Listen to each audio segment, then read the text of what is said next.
My dad raised his glass and said, "Your sister just closed on a gorgeous home. When will you catch up, Stella?" I stood up and walked out. Thanksgiving at our house always came with a script. No one ever admitted it, but it was obvious: the golden turkey, the matching linen napkins, the playlist of carefully curated jazz humming in the background. Even the laughter felt rehearsed, like we were playing out the same scene from a family drama we couldn't admit we were tired of. Every year we gathered around that polished mahogany table like nothing was broken. And every year my father found a way to turn the spotlight toward my sister, Cara, the crown jewel, the golden girl. He'd raise a glass, his voice booming with charm and pride, and say something like, "Your sister just closed on a gorgeous new home, 4 bedrooms, a porch, like something out of a movie. She's always been ahead of the curve." And then, without fail, his eyes would drift to me with that performative smirk. "When will you catch up, Stella?" The laugh track would kick in. My uncles, aunts, cousins, they'd chuckle, shake their heads as if Dad was just being classic Dad. But I wasn't laughing. I never laughed. I smiled. I stayed still. I played my part. That was my role, Stella the helper. The one who arrived early to set the table, who brought the good wine, who folded the extra chairs and asked if there were enough desserts. The one who got questions like, "Still doing that job thing?" or "Did you ever finish that certification program?" The questions weren't malicious, but they weren't real either. They were placeholders, small talk that politely skipped over my life, my real life. Cara, though. She got engagement toasts, job promotions, and Paris vacations. Sharp as a tack, Dad would say, proudly clinking his glass to hers. Our little powerhouse mom would add, and Cara would blush just enough to seem humble, like she wasn't soaking it up like sunlight. I used to tell myself I didn't mind, that I was grounded humble, that staying under the radar made me strong. But inside, I was crumbling quietly, invisibly. Every laugh that followed those jokes carved another line into my spirit, another whisper that said, "You'll never be her." When I was 10, Cara got a trophy for perfect attendance. I had just won an art contest, a statewide one. But that night, Dad brought up her perfect attendance 3 times at dinner. No one asked about my painting. When I was 16, I passed my driving test on the first try. Cara failed hers twice. And still, I was the one Dad teased Stella only passed because the instructor was too bored to keep testing her. It became a pattern. Praise for her. Ribbing for me. And somehow, I let it become the truth. I'd sit in silence while Cara told stories about corporate wins and home renovations, waiting for anyone, to ask me what I was building. No one did, because I wasn't loud about it. Because I wasn't loud, they assumed I wasn't anything. But I wasn't invisible. I was exhausted. And this year, this Thanksgiving, I didn't come to play the same role. I didn't show up to take orders or nod politely when Dad spun another one of his perfect Cara stories. I came dressed in a burgundy sweater, a bottle of Pinot Noir in hand, and a quiet knowing in my chest. Not to outshine anyone, not to compete, but because for the first time in my life, I wasn't there to blend in. I was there to be seen. It didn't happen in a single thunderclap. There wasn't some cataclysmic fallout or explosive argument. No slamming doors, no shouted accusations, just silence, the kind that sneaks in when you've been quiet for so long you forget what it feels like to take up space. The breaking point was subtle, ordinary even. It was the year I didn't go home for Thanksgiving. I lied, of course. Told Mom I had a deadline, said I couldn't get time off. She believed me because believing me was always easier than asking questions. I sat alone in my apartment that night, Thai takeout on the coffee table, fuzzy socks on my feet. The muted glow of a Hallmark movie played in the background while happy, fictional families laughed around fictional tables. I waited to feel sad, to feel left out. Instead, I felt still. That silence. It felt like oxygen. No one asking about catching up. No one measuring me against Cara. No one treating me like a misfired version of someone else's success. In that stillness, I heard a different voice, my own, and it didn't whisper failure, it whispered, now what? So I started small. I took the freelance contracts everyone said wouldn't last. I stacked them, client by client, slowly turning patchwork gigs into reliable income. I researched until 3 a.m., taught myself how to write business proposals, handle taxes, manage social strategy. Within 6 months, I was earning more than I had in 2 years at my old job. By month 10, I moved out of my cramped walk-up. And just past the 1-year mark, I signed papers on a house. Not a condo, not a fixer-upper. A real house just over 4,000 square feet of peace and privacy. No fanfare, no curated Instagram post, no just closed selfies or champagne key handovers. Just me, my keys, and the sound of a door opening into something I had built completely alone. It wasn't secrecy, it was sacred. Every time I crossed a milestone, I wondered just a little what Dad would say if he knew. Would he be proud? Would he take credit, call it inevitable, like it had all been part of some long game he predicted? But the phone never rang. He never asked. Not once did he call to check in, even when I skipped family gatherings 2 years in a row. No one did. They assumed I was drifting, that I was lost. Because to them, visibility meant value. If they couldn't see it, it didn't count.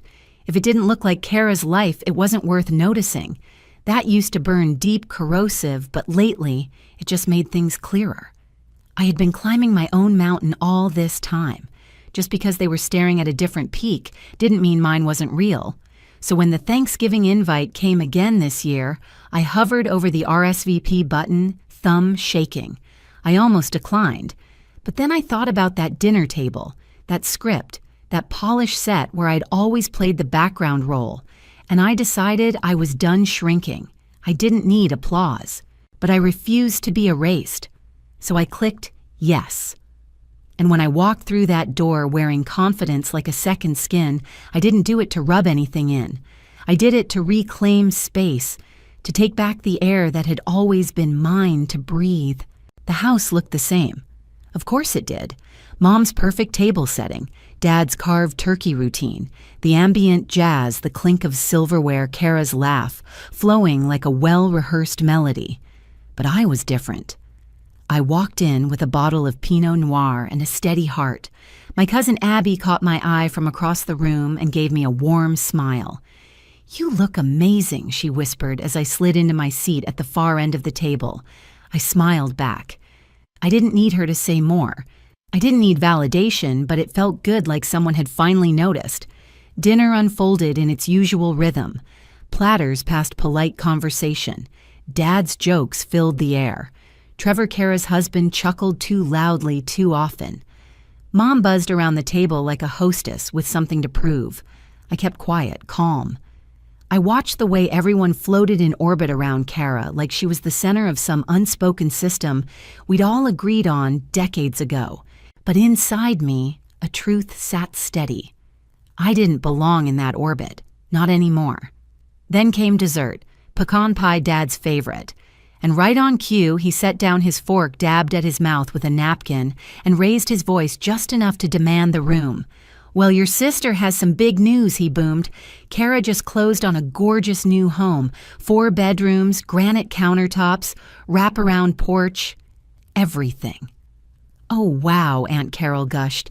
"She's just always ahead of the curve," Trevor's mom cooed. Dad chuckled and turned his eyes to me. "Stella, when are you going to catch up, huh?" There it was. The moment. The line. Every head turned toward me. Some curious, some amused. Even Cara tilted her head expectant, waiting for my usual brush-off, but I didn't flinch. I didn't stutter or shrink. I looked my father in the eye and smiled. Not bitter, not smug, just steady. "I did." I said, voice even. "I just didn't invite anyone who doubts me." Silence. Not dramatic, not explosive, but sharp like a pinprick in the skin of a balloon. Cara's fork paused midair. Trevor blinked. Aunt Carol tilted her head, confused. Mom froze mid-pour of sparkling cider. Dad blinked. "You did." I picked up my water glass, took a sip, and nodded. About a year ago. A year, Mom echoed, blinking fast. Why didn't you say anything? I guess it never came up. That answer, soft but true, landed like a quiet verdict. No anger, no drama, just a mirror. And I let them sit in it. Let them feel what it was like to not already know my story. Dad gave a short laugh, one of those tight, dismissive ones he uses when control slips from his grasp.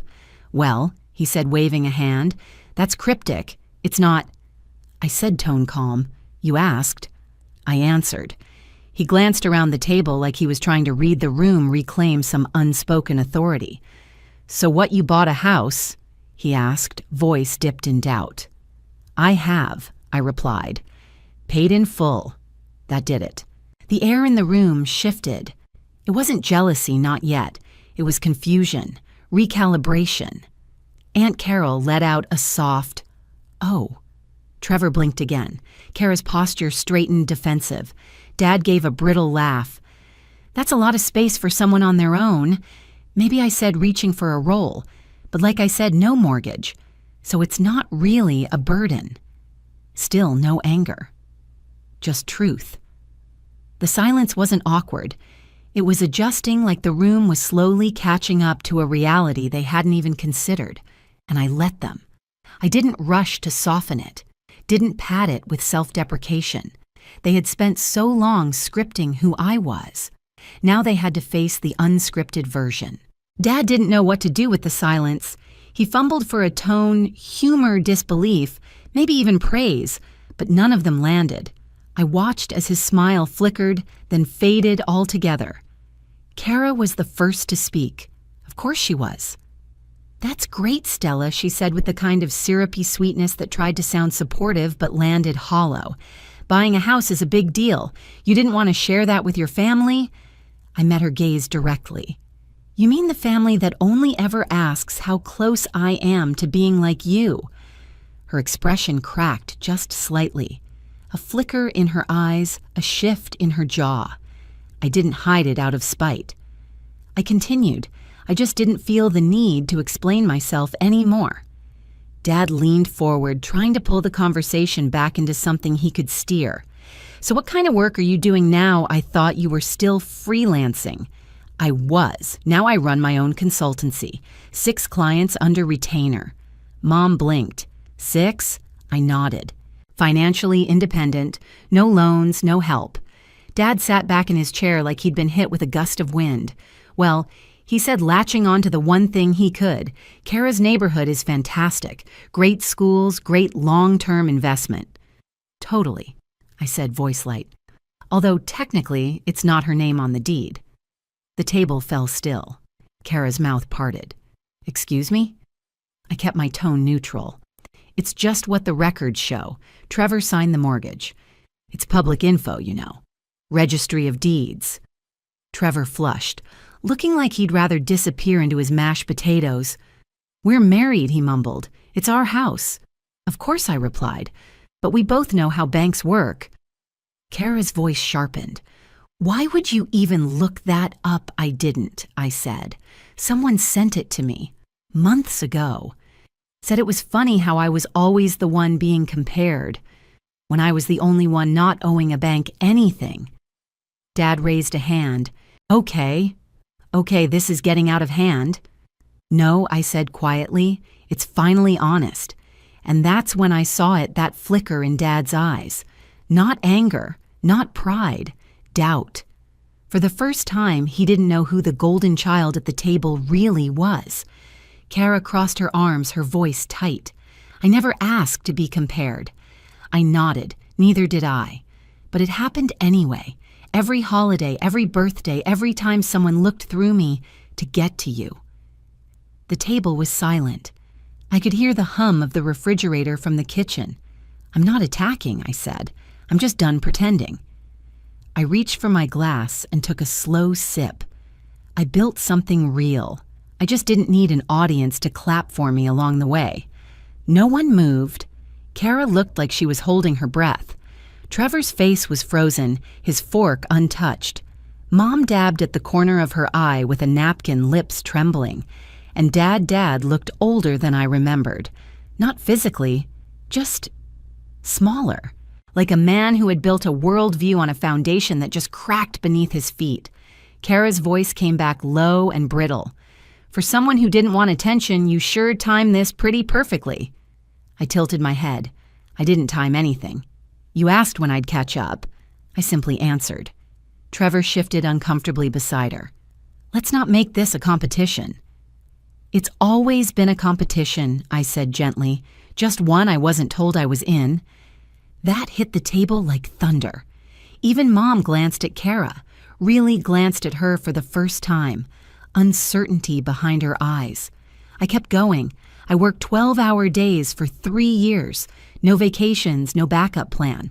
I stayed up until 2 a.m., designing pitch decks and learning SEO. I taught myself contracts. I built everything from scratch. I looked around the table. No one asked, not once. Aunt Carol, to her credit, blinked at me like she was seeing me for the first time. You skipped 2 Thanksgivings, she murmured. I nodded. And no one called. No one checked in. You just assumed I was floundering, that I was still the one behind. Cara scoffed. So what you want, applause, a parade for doing your job? No, I said. I wanted a family that didn't measure my worth by how closely I mirrored your life. She looked stunned, like I had spoken in a language she didn't know existed. I never claimed to be better, I added.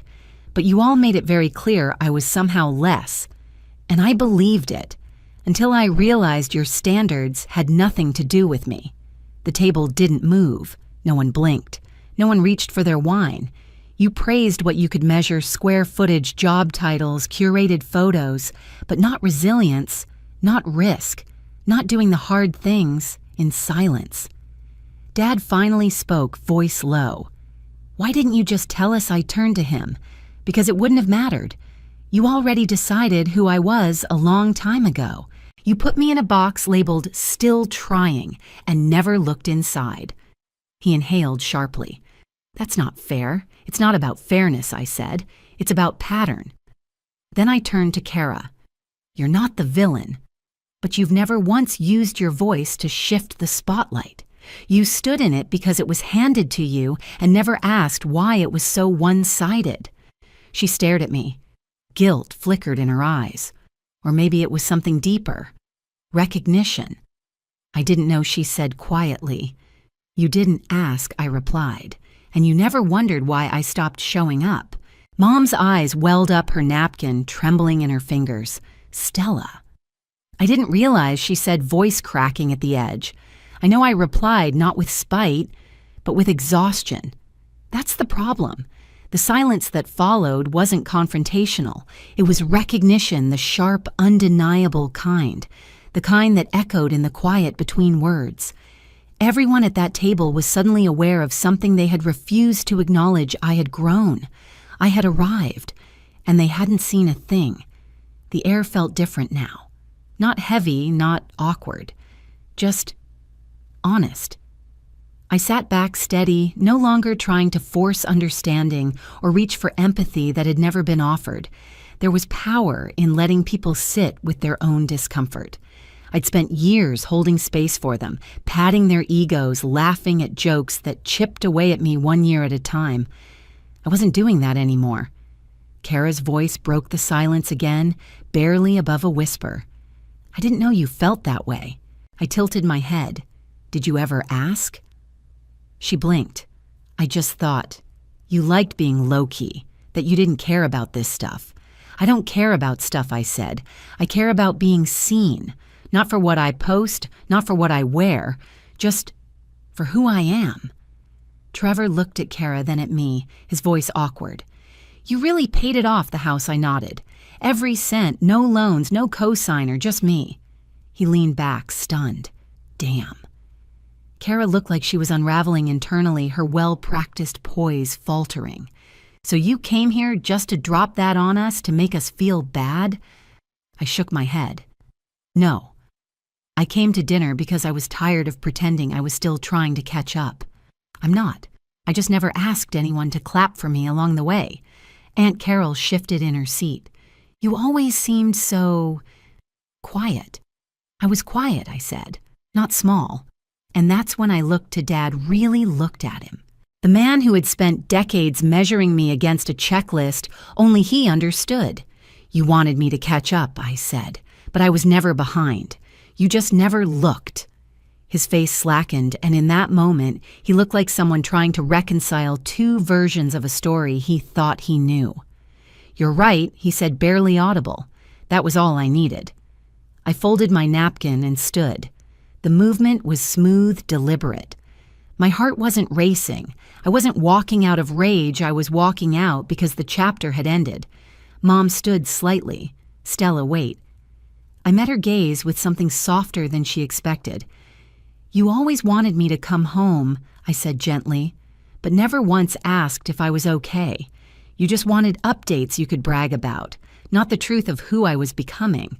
Her mouth opened, but the words didn't come. I turned to Cara next. "We don't have to be close." But it would have meant something if just once. You'd pulled me aside and asked how I was doing. Really doing. No filters, no followers, just sister to sister. Her eyes shimmered. No defense left, just silence. Finally, I turned to Dad, the man whose approval I had once chased like oxygen. "You built a world where success looked one way, where love had conditions. I didn't fit, so you didn't see me." He swallowed hard, his throat bobbing. "Stella." "I don't need an apology," I said. "I just needed the truth to be heard." No one moved. No one begged me to stay. And for once, that felt like progress. I slipped on my coat, grabbed my purse. No tears, no outburst, just clarity, peace. The door clicked open behind me. The cold air rushed in, stinging my skin in the most refreshing way. I paused at the threshold, turning just slightly. I was never the one who needed to catch up, I said one last time. And I walked out. Not one person called after me, not a single attempt to stop me. And for the first time in years, that silence didn't feel like rejection. It felt like release. The walk to my car was slow and silent, not dramatic, not triumphant, just still. I slid into the driver's seat, let the engine hum to life, and sat there with my hands on the steering wheel, watching my breath fog the window. I could still see the outline of the house in the rearview mirror. Warm lights, laughter, the clink of dishes. The show went on without me, and that was okay.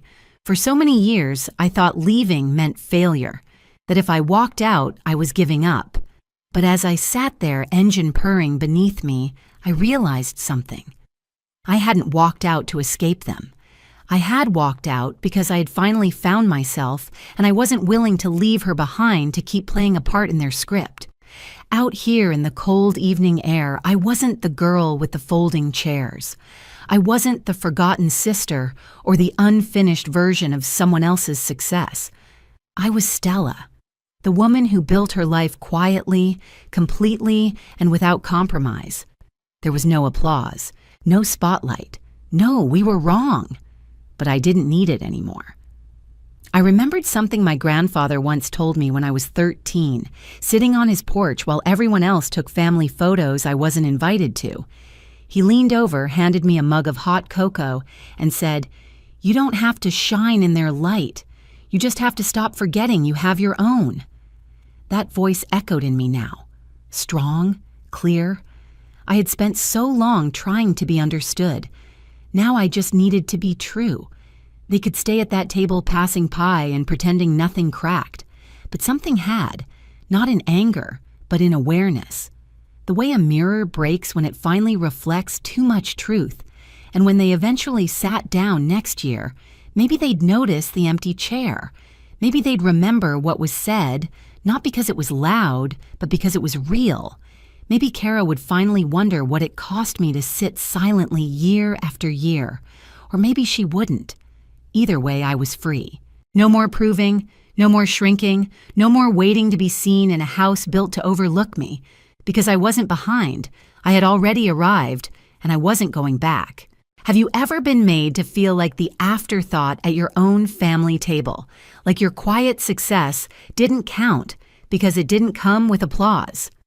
Share your story in the comments I'll be reading. And if this resonated with you, don't forget to subscribe, and stick around for more stories of resilience, truth, and quiet power. You're not behind. You're just not where they expected you to be. And that's your power.